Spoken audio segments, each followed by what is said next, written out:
Bismillahirrahmanirrahim. Assalamualaikum warahmatullahi wabarakatuh. Alhamdulillahi ala ihsani wa syukru lahu ala taufiqihi wa amtinani wa asyhadu an la ilaha illallah wahdahu la syarika lahu ta'ziman li sya'ni wa asyhadu anna Muhammadan abduhu wa rasuluhu da'ila ridwani. Allahumma salli alaihi wa ala alihi wa ashabihi wa ikhwani. Hadirin hadirat, kita lanjutkan pengajian kita tentang As-Sirah An-Nabawiyah. Dan kita sampai pada peristiwa yang sangat besar, yaitu peristiwa Al-Isra wal Mi'raj. Para ulama menyebutkan bahwasanya peristiwa Al-Isra wal Mi'raj ini adalah peristiwa yang Allah adakan bagi Nabi sallallahu alaihi wasallam untuk menghibur Nabi sallallahu alaihi wasallam, karena tatkala itu di puncak-puncak kesulitan yang dihadapi oleh Nabi sallallahu alaihi wasallam. Beliau baru saja meninggal pamannya Abu Talib yang selama ini membelanya. Kemudian istrinya disusul dengan meninggalnya istrinya yang sangat dia cintai, Khadijah radhiyallahu taala anha. Kemudian beliau pergi ke Taif, diusir oleh penduduk kota Taif, dilempar hingga berlumuran darah, ya. Bertubi-tubi ujian dihadapi oleh Nabi sallallahu alaihi wasallam, maka Allah tutup ujian-ujian tersebut dengan peristiwa yang mengkokohkan Nabi sallallahu alaihi wasallam, itu peristiwa Al-Isra wal Mi'raj. Al-Isra wal Mi'raj tersusun atas dua kata, Al-Isra dan Al-Mi'raj. Adapun Al-Isra secara bahasa Arab yaitu perjalanan yang dilakukan di malam hari. Itu namanya Al-Isra. Dan adapun Al-Mi'raj namanya naik. Al-Mi'raj artinya su'ud, yaitu naik. Sehingga Al-Isra wal Mi'raj adalah peristiwa yang menggabungkan antara perjalanan Nabi dari Masjidil Haram ke Masjidil Aqsa di malam hari, kemudian Mi'raj, urija bihi, naik ke Sidratil Muntaha, ke di atas langit yang ketujuh, disebut dengan Al-Isra wal Mi'raj. Dan Allah sebutkan dalam Al-Quran tentang kisah Al-Isra wal Mi'raj, kata Allah Subhanahu wa taala, subhanalladzi asra bi 'abdihi lailan minal masjidil haram ilal masjidil aqsa alladzi barakna haulahu linuriyahu min ayatina innahu wasami'ul basir. Kata Allah Subhanahu wa taala, maha suci Allah yang perjalankan hambanya di malam hari dari Masjidil Haram menuju ke Masjidil Aqsa yang kami berkahi di sekitarnya, agar kami tunjukkan kepadanya di antara tanda-tanda kebesaran kami, innahu huwas samiul basir, sungguhnya Allah Maha mendengar lagi Maha melihat. Kemudian juga Allah sebutkan dalam surat An-Najm, kata Allah, wa laqad ra'ahu nazlatan ukhra inda sidratil muntaha indaha jannatul ma'wa. Sungguh Muhammad sallallahu alaihi wasallam telah melihat Jibril untuk kali keduanya atau kesempatan lainnya. Setelah Nabi melihatnya di Gua Hira, Nabi melihat Jibril dalam bentuk aslinya di kesempatan yang lain. Kapan? Inda Sidratil Muntaha. Itu di Sidratil Muntaha, yaitu di tatkala Nabi sedang Mi'raj. Indaha Jannatul Ma'wa. Di sisi Sidratul Muntaha ada surga. Jadi Al-Quran menyebutkan dalam dua surat, ya, surat Al-Isra dan juga surat An-Najm. Kemudian adapun hadis-hadis Nabi SAW yang menyebutkan tentang peristiwa Al-Isra wal Mi'raj sangat banyak, sampai hadis-hadisnya mutawatir. Ya, yang dimaksud dengan mutawatir itu hadis-hadis yang diriwayatkan lebih dari 10 sahabat, sehingga tawatarat riwayat, banyak ya riwayat, sehingga ini menghilangkan keraguan sama sekali tentang kebenaran berita ini, ya. Karena berita ini sangat benar hingga diriwayatkan oleh bukan cuma satu sahabat. Kalau satu sahabat yang meriwayatkan kita sudah benarkan, apalagi dua, apalagi tiga, apalagi 10, apalagi lebih daripada itu. Ya, yang meriwayatkan di antaranya Umar bin Khattab, Ali bin Abi Talib, Ibnu Mas'ud, Abi Dzar, Malik bin Sa'sa'ah, Abu Hurairah, Abu Sa'id, Ibn Abbas, Shaddad bin Aus, Ubay bin Ka'ab, Abdurrahman bin Qurt, wa Abi Habbah, wa Abi Layla. Dan sahabat-sahabat yang lainnya, ya, mungkin 20 orang atau lebih, ya, meriwayatkan tentang Isra dan Mi'raj. Kapan terjadi Al-Isra wal Mi'raj? Ya, ada khilaf di kalangan para ulama, ya, namun kebanyakan ulama berpendapat bahwasanya kejadian tersebut terjadi setahun sebelum Nabi berhijrah. Setahun sebelum Nabi berhijrah. Ada juga yang berpendapat bahwasanya terjadi 3 tahun sebelum Nabi berhijrah. Itu persis setelah Nabi diusir dari kota Taif, atau persis setelah wafatnya Abu Talib dan Khadijah, maka terjadilah peristiwa Al-Isra wal Mi'raj sebagai penguatan bagi Nabi, hiburan bagi Nabi sallallahu alaihi wasallam yang sangat bersedih. Adapun bulannya tidak ada dalilnya, apalagi tanggalnya sama sekali tidak ada dalilnya. Sedangkan tahunnya saja para ulama khilaf kapan terjadi, apalagi tanggal dan bulannya. Dan Rasulullah SAW tatkala berisra dan bermi'raj, maka Rasulullah SAW dengan ruh dan jasadnya, bukan sebagaimana pendapat sebagian orang yang mengatakan bahwasanya yang naik ke Sidratul Muntaha cuma ruh Nabi SAW. Itu pendapat yang tidak tepat, pendapat yang keliru. Yang benar adalah ruh dan jasad Nabi SAW. Ya, karena dalam Al-Quran Allah mengatakan Subhanalladzi asra bi abdihi. Maha suci Allah yang perjalankan hambanya. Dan hambanya tersebut yaitu jasad dan rohnya. Jasad dan rohnya. Apalagi Allah buka dengan firman-Nya Subhana, Maha suci Allah. Dan ini biasanya diungkapkan pada perkara-perkara yang agung dan besar. Ya. Adapun kalau yang berangkat cuma rohnya saja, merupakan perkara yang biasa. Namanya ruh kemana-mana biasa. Dan orang-orang kafir tidak akan mendustakan Nabi SAW. Tidak menganggap ini suatu peristiwa mukjizat.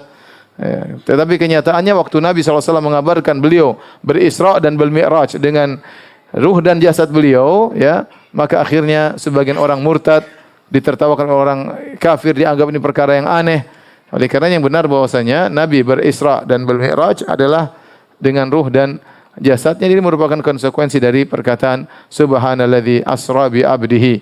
Maha suci Allah yang telah memperjalankan Nabi, ya, hambanya di malam hari, yaitu sebagai Nabi SAW, ruh dan jasadnya. Lagi pula sebagaimana nanti akan datang dalam hadis-hadis, Nabi SAW waktu Isra, Nabi SAW naik kendaraan Al-Buraq. Kendaraan apa?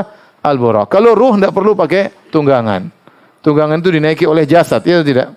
Kalau ternyata yang cuma berjalan cuma ruh, ya sudah, enggak usah pakai tunggangan, terbang aja enggak usah pakai tunggangan. Ini semakin berkuat bahwasanya pendapat yang benar bahwasanya Nabi berisra dan mi'raj dengan ruh dan jasadnya.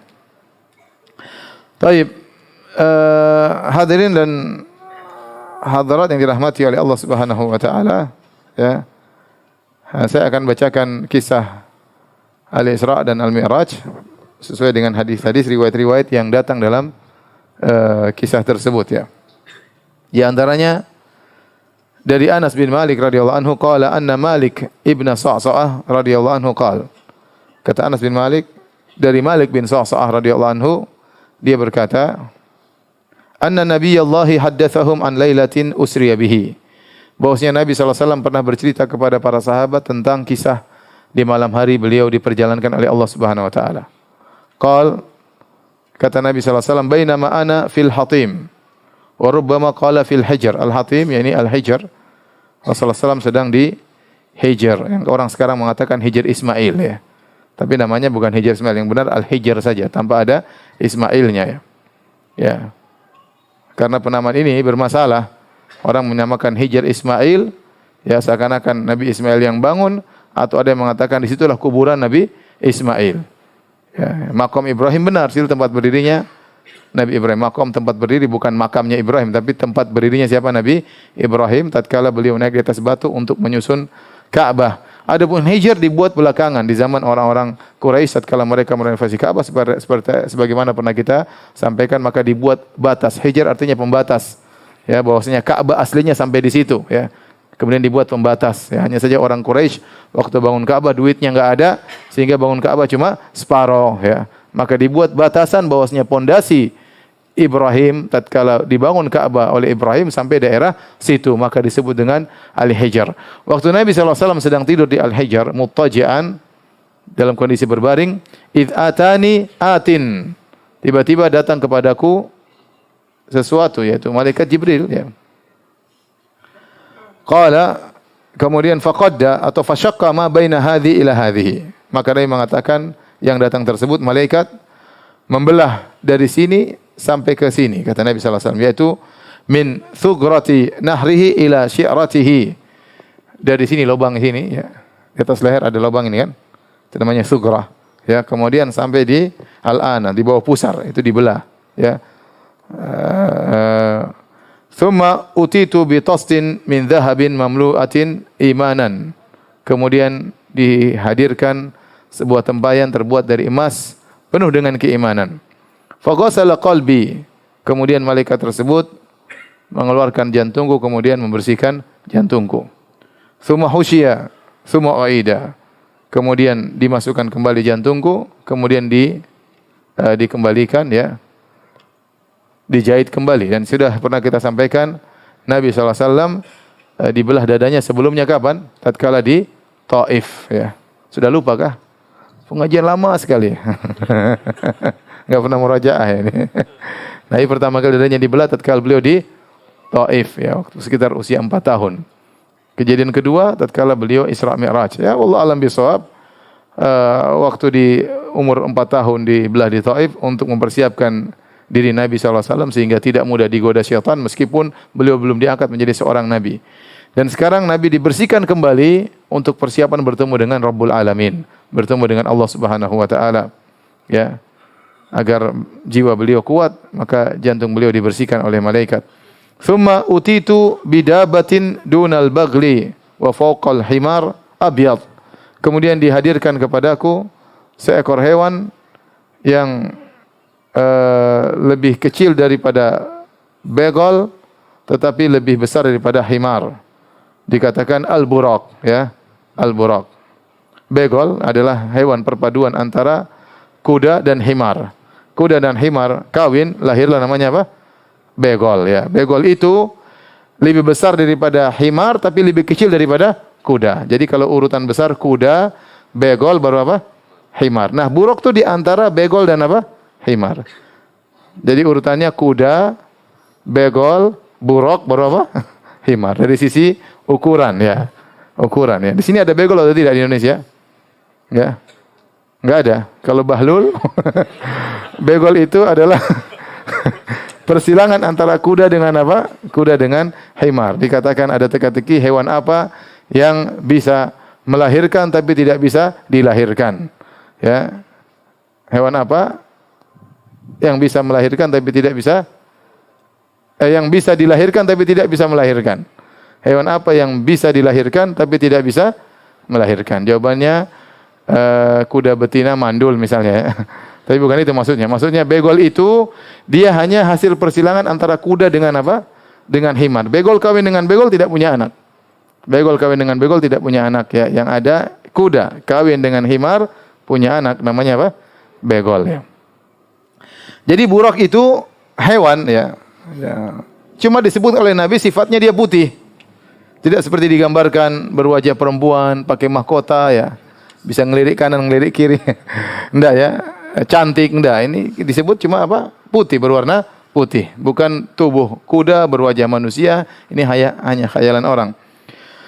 Kemudian ditanyakan, "Huwal buraq ya Abu Hamzah?" Wahai Anas bin Malik, apakah itu hewan buraq? Qala Anas, "Na'am." Iaitulah hewan al-buraq. Yada'u khatwahu 'inda aqsa tarfihi. Dia sekali melangkah sampai sejauh matanya memandang. Kalau dia memandang entah berapa puluh kilo, disitulah. Begitu dia melangkah, menginjakkan kakinya, sejauh mata memandangnya sang buraq. Wa kana musrajan mulajjaman. Dan buraq tersebut ternyata sudah diletakkan pelana, mulajjaman, dan juga ada tali kekangnya. Di mulutnya sudah ada dan ada pelananya. Falamma arada Nabi sallallahu alaihi wasallam ayyarkabahu.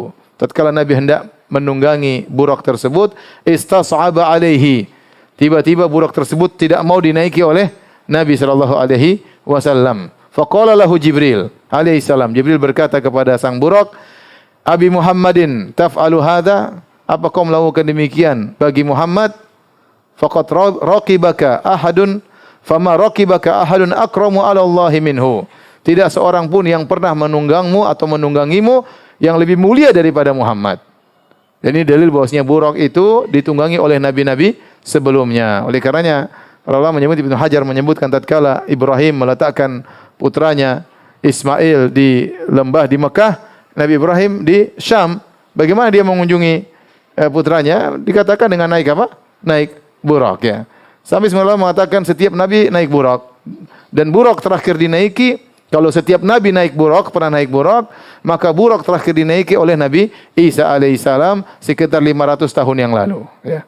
Makanya kalau ada yang mau naik lagi dia merasa asing, sudah lama tidak dinaiki oleh para anbiya. Makanya Jibril mengingatkan, "Fama raqibaka ahadun akramu 'ala Allahi minhu." Kenapa kau berbuat demikian terhadap Muhammad wahai buraq? Tidak ada yang menunggangimu lebih afdal, lebih baik, lebih mulia daripada orang ini. farfadda araqan, maka kemudian burak tersebut diam, bercucuranlah keringatnya, siap dinaiki oleh Nabi sallallahu alaihi wasallam. Kata Nabi sallallahu alaihi wasallam, farakibtuhu, maka aku pun naik di atas burak. Hatta ataitu Baitul Maqdis, kemudian aku berjalan menuju Baitul Maqdis. Farabattuhu bil halqati allati yarbitu biha al-anbiya. Maka sana ada semacam lingkaran besi, ya. Di situ pun saya mengikat burak. Situlah tempat para nabi mengikatkan tunggangan mereka. Tsumma dakhaltul masjida fa shallaitu fi rak'ataini tsumma kharajtu. Kemudian aku masuk di Masjidil Aqsa, kemudian aku salat 2 rakaat, kemudian aku keluar. Tatkala Nabi sallallahu alaihi wasallam berjalan dari Masjidil Haram menuju Masjidil Aqsa, terjadi banyak kejadian-kejadian disebutkan dalam riwayat-riwayat yang lain. Jadi perjalanan Nabi di malam hari di Masjidil Haram sampai ke Masjidil Aqsa ada kejadian-kejadian. Di antaranya waktu Nabi sallallahu alaihi wasallam berjalan, beliau diganggu oleh ifrit. Al-Imam Malik meriwayatkan dalam kitabnya Al-Muwatta dari Yahya bin Sa'id, beliau berkata, "Usriya bi Rasulillah sallallahu alaihi wasallam fara'a ifritan minal jinni. Ifritan minal jinni yatlubuhu bi syu'latin min nar." Waktu Nabi berjalan dari Masjidil Haram ke Masjidil Aqsa, dia diikuti oleh jin ifrit dengan membawa sebuah api yang menyala. Kullamal tafata Rasulullah sallallahu alaihi wasallam ra'ahu. Setiap Nabi berpaling melihat, maka Nabi melihat ifrit, ya. Faqalahu Jibril, maka Jibril berkata, jadi ifrit mengganggu. Afala u'allimka kalimatin taquluhunna idza qultahunna tufiat syu'latuhu wa kharra li fihi. Maukah aku ajarkan kepada engkau, ya Rasulullah, suatu kalimat, suatu doa yang jika kau baca maka api yang dibawa Jibril tersebut akan mati dan dia akan tersungkur di atas mulutnya. Faqala Rasulullah sallallahu alaihi wasallam, bala, tentu wahai Jibril. Maka Jibril berkata, faqul, ucapkanlah a'udzu biwajhillahil karim wa bi kalimatillahi tammati allati la yujawizuhunna barrun wala fajir min syarri ma yanzilu minas sama' wa syarri ma ya'ruju fiha wa syarri ma dhara'a fil ardi wa syarri ma yakhruju fiha wa min fitanil laili wan nahar wa min tawariqil laili wan nahar illa tariqan yatruku bi khairi ya Rahman. Sudah hafal doanya? Kalau dikejar ifrit baca doa ini, ya.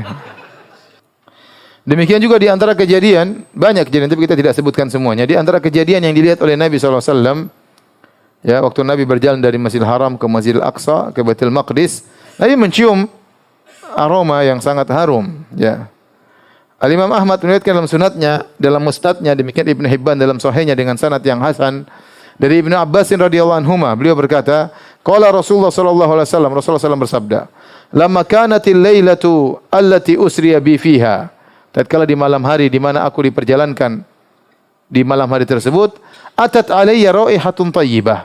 Tiba-tiba aku mencium aroma yang sangat harum. Faqultu ya Jibril, aku berkata, wahai Jibril, ma hadhihi raihatu thayyibah? Wahai Jibril, apa ini aroma wangi yang sangat harum? Qala, kata Jibril alaihissalam, hadhihi raihatu masyitati ibnati fir'auna wa auladiha. Ini adalah aroma masyitah, penyisir rambutnya putrinya Fir'aun dan juga wanginya anak-anaknya, anak-anak Masyitah. Masyitah itu bukan nama, Masyitah dalam bahasa Arab artinya penyisir. Apa namanya? Penyisir, ya. Penyisir putrinya Fir'aun. Fir'aun kaya raya, dia punya putri, tukang sisirnya juga spesial, ya. Salon di rumah, ya, tukang sisirnya ada sendiri, ya. Tukang sisirnya itu wanita yang muslimah yang beriman kepada Allah Subhanahu wa taala. Jibril berkata, "Bainama hiya tamshutu ibnata Fir'aun dzata yaumin." Pada satu hari wanita ini sedang menyisir rambutnya putrinya Fir'aun. Idz saqatat al-midra min yadiha. Tiba-tiba jatuhlah sisir dari tangannya. Faqalat bismillah. Dan dia berkata apa? Bismillah. Dan demikian, ya, kalau kita misalnya mau hampir nabrak orang kita bilang bismillah. Kalau ada yang jatuh kita bilang apa? Bismillah, sunnahnya demikian, ya. Dan itu sunnah yang tersebar di Arab Saudi, ya. Kita kebiasaan kalau jatuh bilang apa? Innalillahi wa inna ilaihi raji'un. Tapi sebenarnya bilang apa? Bismillah, ya. Faqalat laha ibnatu Fir'aun, abi, waktu dia mengatakan bismillah dengan nama Allah, maka putri Fir'aun dengar. Dan dia komentar, dia berkata, maksudmu bapakku? Dengan nama Allah, maksudnya dengan nama bapakku? Qalat la, kata Masyitah, penyisir rambut putri Fir'aun, bukan. Walakin Rabbi wa Rabbu abika Allah. Tetapi yang saya sebut tadi adalah Rabbku dan Rabb bapakmu, yaitu Allah. Ya, Rabbnya Fir'aun juga Allah. Qalat ukhbirhu bidzalik. Qalat na'am. Maka dia ancam tukang sisirnya tadi, putrinya ngancam, aku akan kabarkan bapakku tentang perkataanmu ini. Kata sang wanita, silakan. Fa akhbarathu fada'aha. Maka dia pun kabarkan kepada Firaun. Maka Firaun panggil dia. Qala ya fulana. Maka Firaun bertanya, wahai fulana, wa inna laki rabban ghairi? Apakah kau punya Tuhan selainku? Faqalat na'am. Kata wanita tersebut, iya. Rabbi wa rabbukallah. Tuhanku ada selain Tuhanku dan Tuhanmu Allah ya. Tuhanku Allah, Tuhanmu juga siapa? Allah. Ya. Fa amara bi nuqratin min nuhasin fa uhmiyat. Kemudian akhirnya Firaun memerintahkan didatangkan sebuah qidr, sebuah panci besar ya, terbuat dari tembaga kemudian dipanaskan. Tsumma umira biha an tulqa hiya wa auladuha fiha. Kemudian Firaun memerintahkan agar Masitah ini, wanita ini dan anak-anaknya dilemparkan dalam panci yang panas tersebut, mungkin berisi sesuatu yang sangat panas. Faqalat lahu inna li ilaika hajatan. Maka wanita itu berkata kepada Firaun, wahai Firaun, aku punya permintaan kepadamu. Qala ma hajatuki? Apa permintaanmu? Qalat uhibbu an tajma'a idhami wa idhama waladi fi thawbin wahid. Aku minta agar kau kumpulkan tulangku dan tulang anak-anakku dalam satu kain kafan. Wa tadfinna, kemudian engkau kuburkan kami. Qala dzaka laki alaina, akan kami lakukan. Fa amara bi auladiha, yang pertama dilemparkanlah anak-anaknya. Ya, dengan harapan sang ibu berubah pikiran, lihat anak-anaknya dilemparkan dalam suatu yang sangat panas, entah minyak yang panas, entah air yang panas, intinya dibunuh. Fa ulqu baina yadayha wahidan wahidan, maka dilemparkanlah anaknya satu demi satu di hadapannya. Dia lihat semuanya. Ini ujian yang sangat berat ya. Firaun berharap dia berubah pikiran. Berat, satu persatu dilemparkan. Ila anintaha ila sabiyyin laha murda. Sampai akhirnya semua anaknya semua dilemparkan dan dia tetap tegar. Anaknya tinggal satu yang dia susui, dia lagi gendong, tinggal dia susui. Ka'annaha taqa'asat min ajlihi. Waktu disuruh masuk ke dalam api, dalam panci yang panas tersebut, kayaknya wanita tersebut agak ragu ya. Kasihan anaknya tersebut. Dia tidak tega lihat anak kecilnya dilemparkan. Qala, tiba-tiba anaknya berkata, ya ummah, iktahimi. Tiba-tiba anaknya berkata, wahai ibunda, masuklah ke dalam panci tersebut. Fa inna adzabad dunya ahwanu min adzabil akhirah. Sungguhnya azab dunia itu lebih ringan daripada azab akhirat. Faqtahamat, maka dia pun menceburkan diri dalam panci tersebut, akhirnya meninggal seluruhnya. Dia dan anak-anaknya mengeluarkan aroma yang sangat harum, dicium oleh Nabi sallallahu alaihi wasallam tatkala Nabi sallallahu alaihi wasallam berjalan dari Masjidil Haram ke mana? Ke Masjidil Aqsa ya. Banyak peristiwa-peristiwa yang dilihat oleh Nabi sallallahu alaihi wasallam ya. Di antaranya Rasulullah SAW melihat juga di perjalanannya rajulan qad jama'a izmata hatabin 'azimah, seorang laki sedang mengumpulkan banyak kayu bakar. La yastati'u hamlaha, setelah dia kumpulkan kayu bakar yang banyak dia tidak bisa memikulnya. Wa huwa yuridu an yazida alaihi, sementara dia ingin tambah lagi kayu bakarnya. Maka Rasulullah SAW bertanya, "Ma hadza ya Jibril?" Siapa orang ini Jibril? Qala hadza rajul min ummatika takunu indahu amanatun nas la yaqdiru ala adaiha wa huwa yuridu an yahmila 'alaiha. Ini orang banyak amanah orang-orang pada dia ya. Dia pengurus misalnya, menerima amanah dari orang, namun dia tidak bisa menunaikan amanah tersebut. Dia sudah tidak bisa menunaikan amanah tersebut, dia masih ngumpulin lagi ya amanah tersebut. Ya, hati-hati kalau seorang misalnya ngumpulin sumbangan dari masyarakat ya, harus segera dia tunaikan amanah tersebut. Kalau tidak mampu jangan kumpulin terus tersebut, sementara kumpulin terus mereka tidak mampu untuk menunaikan amanah yang dia dititipkan kepadanya oleh masyarakat. Kemudian juga di antara yang dilihat oleh Nabi sallallahu alaihi wasallam, "Tsumma ata Rasulullah sallallahu alaihi wasallam ala qaumin tuqradu alsinatuhum wa shifahuhum bimaqaridha min nar." Kemudian Nabi sallallahu alaihi wasallam melihat suatu kaum yang mereka dirobek, lidah-lidah mereka digunting dan bibir mereka digunting dengan gunting terbuat dari api. Kullama quridat adat kama kanat. Setelah digunting lidahnya, digunting bibirnya, digunting mulutnya, setelah digunting kembali lagi, digunting lagi kembali lagi. La yafturu anhu min dzalika syai'. Tidak berhenti sama sekali. Terus demikian. Nabi melihat kondisi tersebut. Maka Rasulullah SAW berkata, "Ya Jibril, man haula?" Siapa orang-orang itu yang lisannya digunting, bibirnya seakan-akan Nabi diperlihatkan masa depan tentang orang-orang yang disiksa. pada malam tersebut. Qala haula'i khutaba'u min ummatik. Kata Jibril, mereka itu adalah khatib-khatib dari umatmu wahai Rasulullah.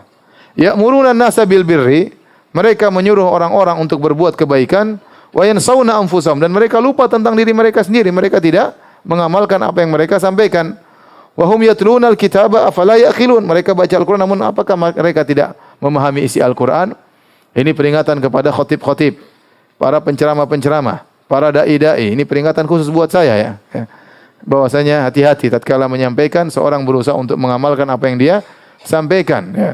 Atamuruna an-nasa bil birri wa tansawna anfusakum wa antum tatluna al-kitab afala taqilun. Kata Allah, apakah kalian menyampaikan kebaikan kepada orang lain ya, sementara kalian melupakan diri kalian sendiri? Apa kalian tidak membaca Alkitab? Apa kalian tidak memahami isi Alkitab, yaitu Al-Qur'an ya? Jangan menjadi lilin yang memberi cahaya kepada orang lain sementara dia sendiri apa? Terbakar ya. Ya, betapa banyak orang menyampaikan ilmu, menyampaikan nasihat, tapi dia tidak mengamalkannya. Betapa banyak orang share-share ya, semangat nge-share tapi tidak semangat mengamalkannya.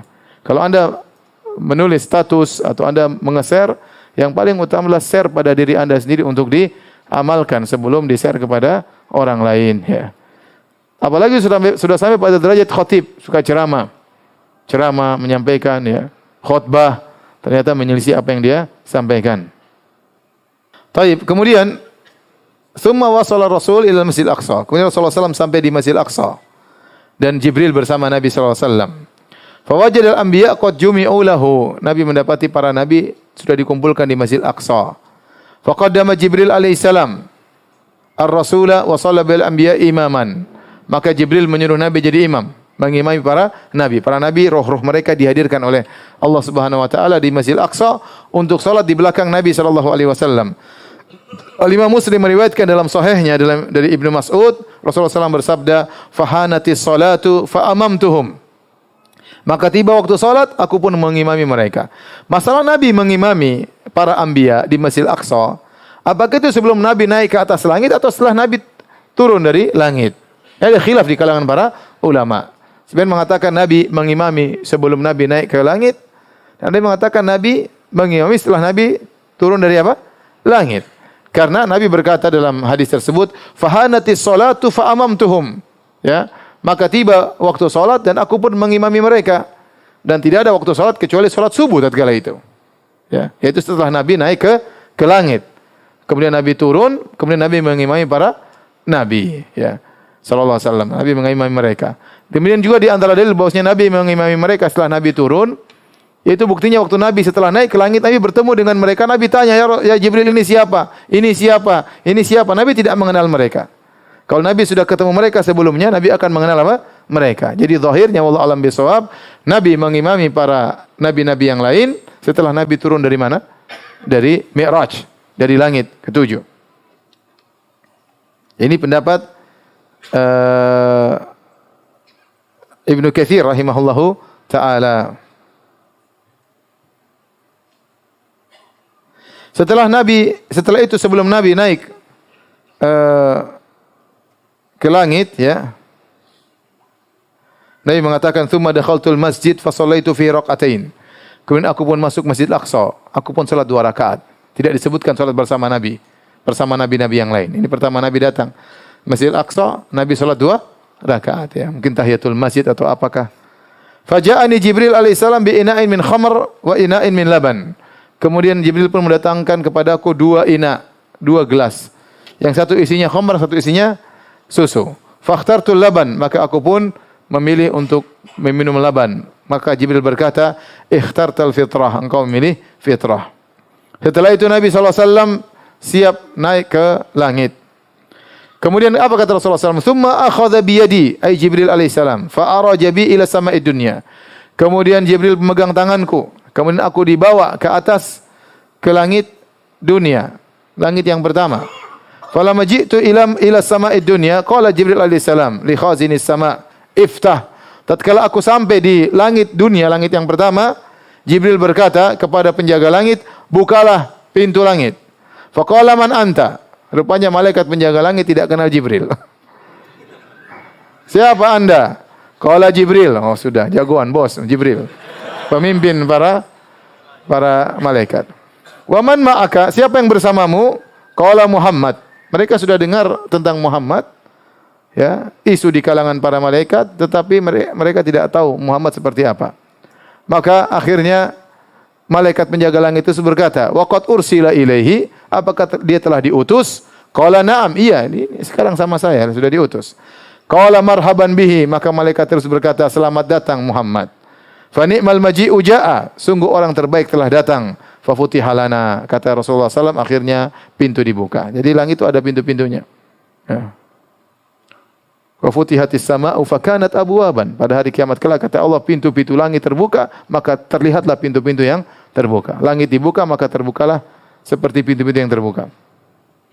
Kemudian kata Nabi SAW, "Falamma alawna as-sama'ad dunya, fa idza rajulun qa'idun an yaminihi aswidatun wa an yasari aswidatun." Tatkala kami melewati langit yang pertama, langit dunia, tiba-tiba kami melihat ada seorang lelaki di sebelah kanannya banyak ruh, di sebelah kanannya, di sebelah kirinya juga banyak ruh, banyak arwah. Fa idza nadhara qibala yaminihi dhahik. Kalau dia melihat ke sebelah kanannya dia tertawa, lihat ruh-ruh yang begitu banyak dia tertawa. Wa idza nadhara qibala shimalihi baka. Kalau dia melihat ke sebelah kiri dia menangis. Faqultu man hadha ya Jibril? Aku berkata, siapa ini wahai Jibril? Qala hadha abuka Adam, ini bapakmu Adam. Fasallim alaihi, ucapkanlah salam kepadanya. Fasallamtu alaihi faradda salam. Maka dia berkata assalamualaikum. Adam mengatakan waalaikumsalam. Kemudian Adam mengenal Nabi Muhammad SAW. Beliau berkata marhaban bil ibni saleh wan nabi saleh. Selamat datang wahai putraku yang saleh. Selamat datang wahai nabi yang saleh. Kemudian Jibril berkata hadhil aswidatu an yamini wa an shimalihi nasamu banihi fa ahlul yamin ahlul jannah. Adapun ruh-ruh yang sebelah kanan itulah ruh-ruh keturunannya yang masuk surga. Adapun yang sebelah kiri adalah ruh-ruh yang masuk neraka jahanam. Jika dia melihat ke sebelah kanan dia tertawa atau tersenyum, jika lihat sebelah kiri maka dia pun menangis. Waktu Nabi SAW sampai ke langit dunia, Nabi diperlihatkan juga banyak kejadian-kejadian. Ya.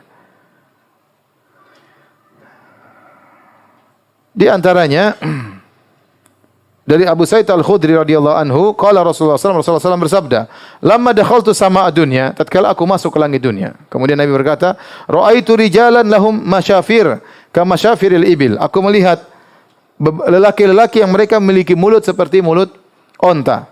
Fi aidihim qita'un min narin kal afhar. Aku melihat mereka memegang di tangan mereka ada api seperti batu besar tapi isinya api. Yakdhifunaha fi afwahim, maka mereka pun melemparkan api tersebut ke dalam mulut mereka. Fatakhruju min adbarihim, api yang seperti batu tadi yang mereka lemparkan dalam mulut mereka seperti onta, besar, lebar, mudah dimasukkan bongkahan api tersebut, kemudian langsung keluar lewat dubur mereka. Faqultu man haula'i ya Jibril? Siapa mereka itu hai Jibril? Qala haula'i akalatu amwalil yatama zulman. Mereka adalah orang-orang yang memakan harta anak yatim dengan kezaliman. Ini peringatan bagi orang yang ngumpulin dana ya. Saya selalu ingatkan ikhwan. Sebagian orang jadi panitia, jadi pengurus masjid kah, pengurus anak yatim lah, panitia pembangunan masjid kah. Pokoknya yang dia ngurusi duit masyarakat untuk mengirim bantuan ke orang-orang yang terkena musibah, terkena bencana atau ke luar negeri misalnya. Maka hendaknya dia waspada bahwasanya dia harus berhati-hati mengurus harta tersebut dengan sebaik-baiknya.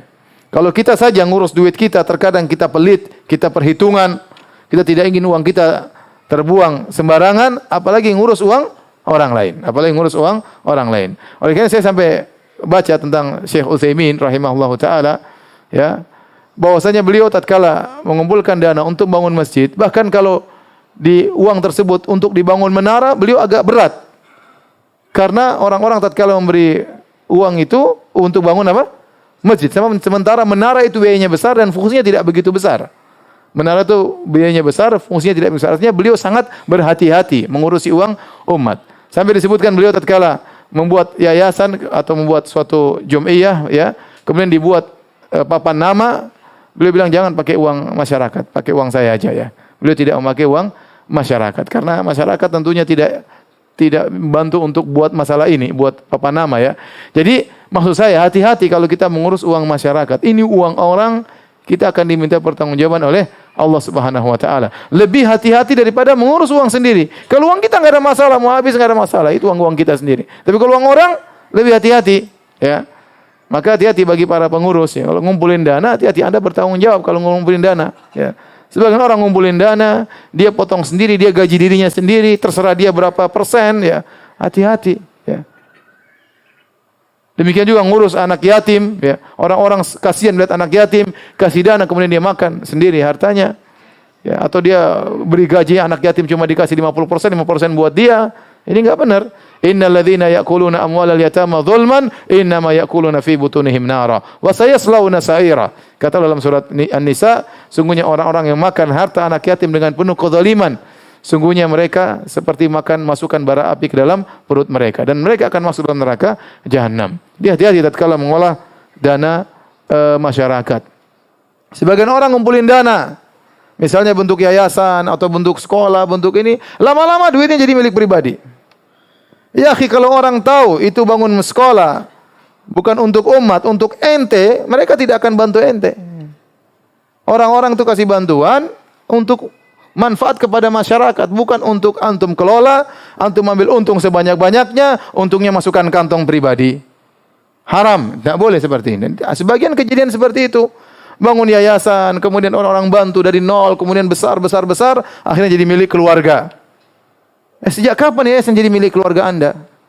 Kalau udah masyarakat dulu tahu bakalan seperti ini, enggak ada yang membantu Anda meskipun hanya 1 rupiah, enggak ada. Maka bertakwalah kepada Allah, nasib Anda bahaya pada hari kiamat kelak. Makan tidak amanah, memakan uang titipan masyarakat yang harusnya buat umat, Anda gunakan untuk kantong pribadi. Kemudian Nabi SAW juga melihat tentang kondisi orang-orang yang suka bergibah ria. Al-Imam Ahmad dalam musnadnya dan Abu Daud dalam sunannya dengan sanad yang sahih. Ini baru di langit dunia ya. Nabi diperlihatkan lagi. Nabi berjalan dari Masjidil Haram, Masjidil Aqsa, dilihatkan banyak peristiwa. Dari tatkala melewati langit dunia juga Allah melihatkan banyak peristiwa. Lama urija bi Rabbi marartu bi qaumin lahum azfarun min nuhas. Tatkala aku dinaikkan ke langit, kata Nabi SAW, aku melihat suatu kaum, mereka memiliki kuku-kuku dari tembaga. Yakhmishuna wujuhahum wa sudurahum. Kemudian mereka cakar-cakar wajah mereka dan mereka cakar-cakar dada-dada mereka. Faqultu man haula'i ya Jibril. Maka aku bertanya, siapa mereka itu wahai Jibril? Qala haula'i alladziina ya'kuluna luhuman nas. Mereka adalah orang-orang yang makan daging manusia. Wa yaqauna fi a'radihim, dan mereka ya menggibah, ya menjatuhkan harga diri orang lain ya. Ini bahaya orang yang melakukan ghibah.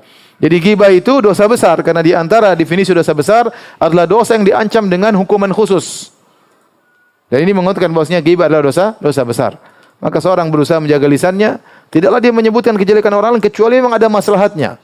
Ya, sebagai maksudnya untuk mengingatkan dia atau pelajaran bagi kalau sebaiknya dia berusaha tidak menyebutkan kesalahan orang lain ya, kecuali memang ada maslahatnya, karena ghibah hukum asalnya adalah haram. Dia diperbolehkan kalau ada maslahatnya. Antum jangan berbuat ghibah dan jangan ikut menyebarkan apa?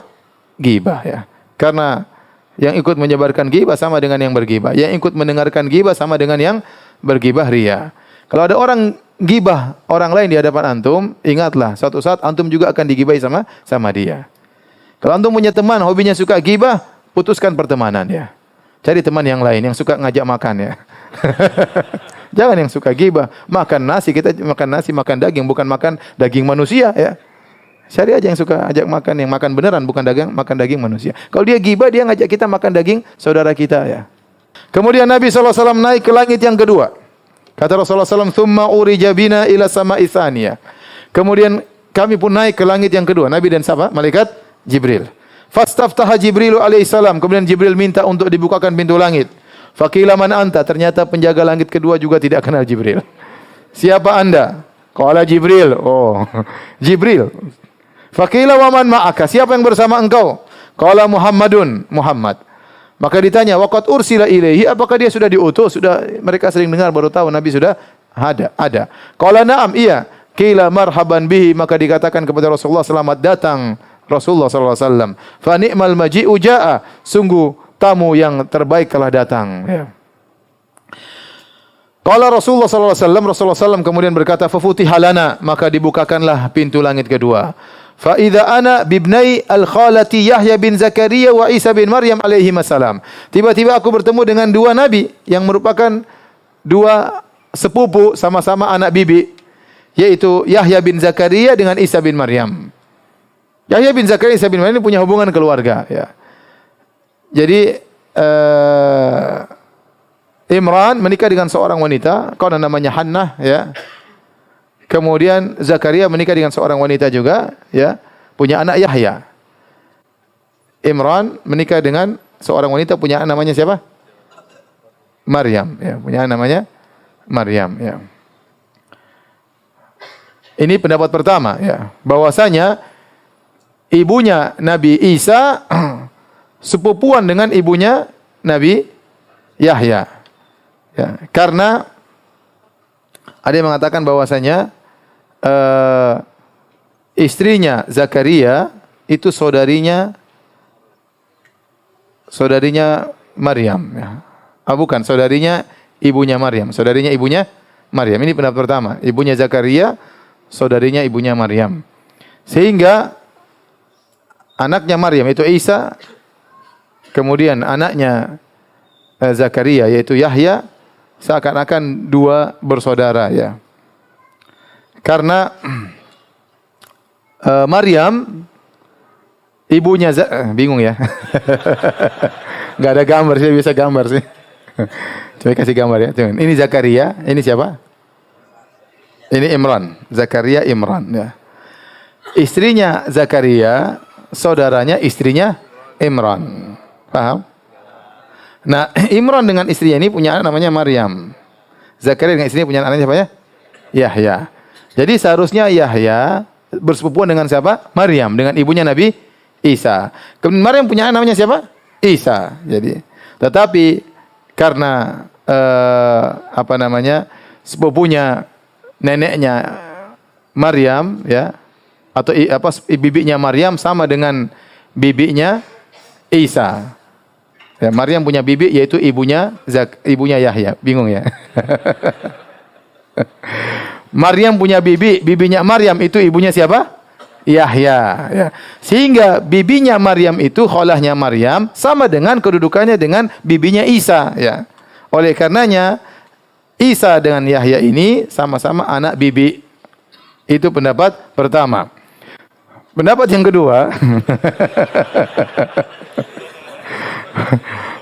kedua, bahwasanya ibunya Yahya dan ibunya Maryam sepupuan. Ibunya Yahya dan ibunya Isa apa?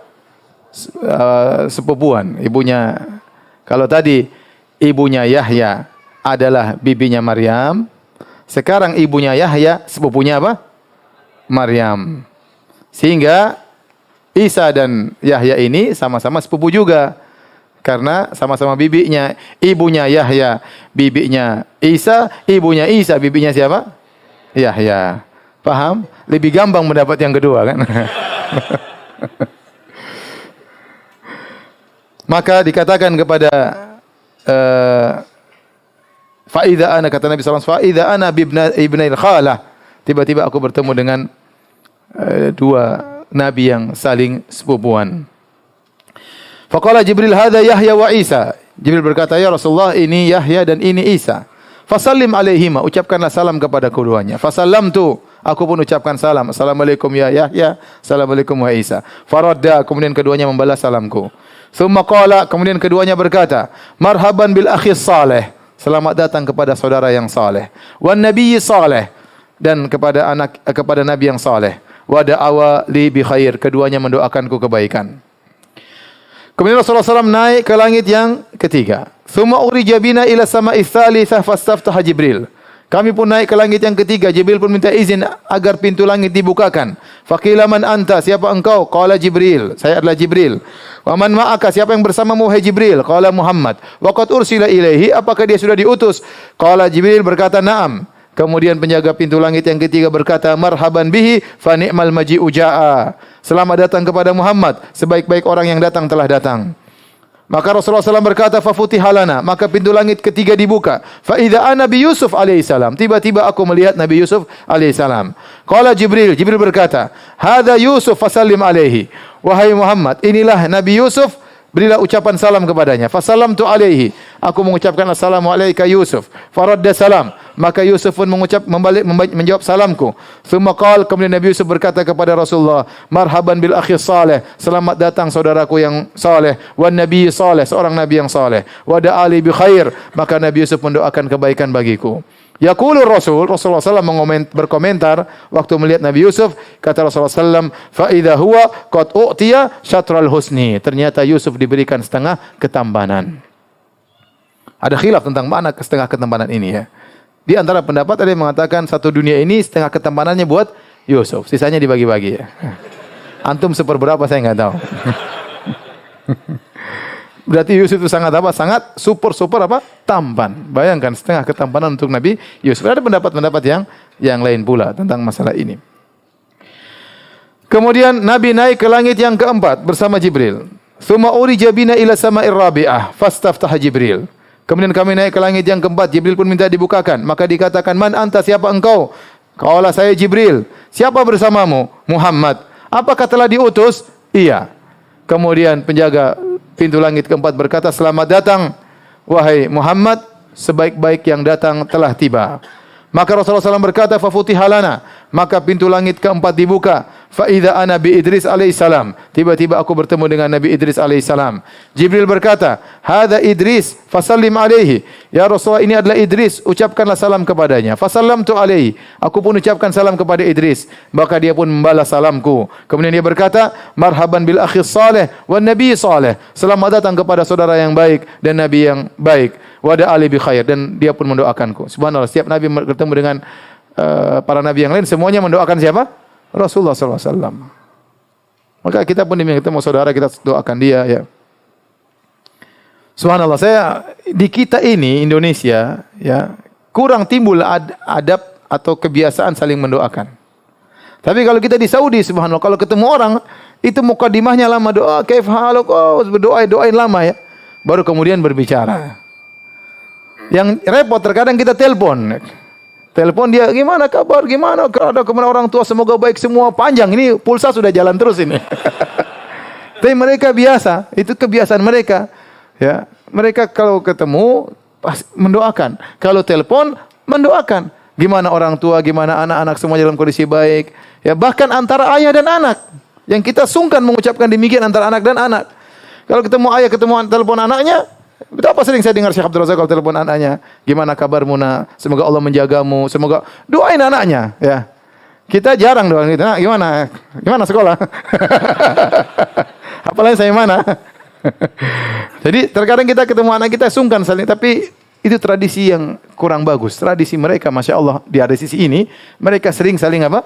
Mendoakan. Timbul rasa cinta di antara anak dan ayah, antara kakak dengan adiknya telepon saling mendoakan, ya. Saling mendoakan, tidak langsung bicara, pasti doain dulu.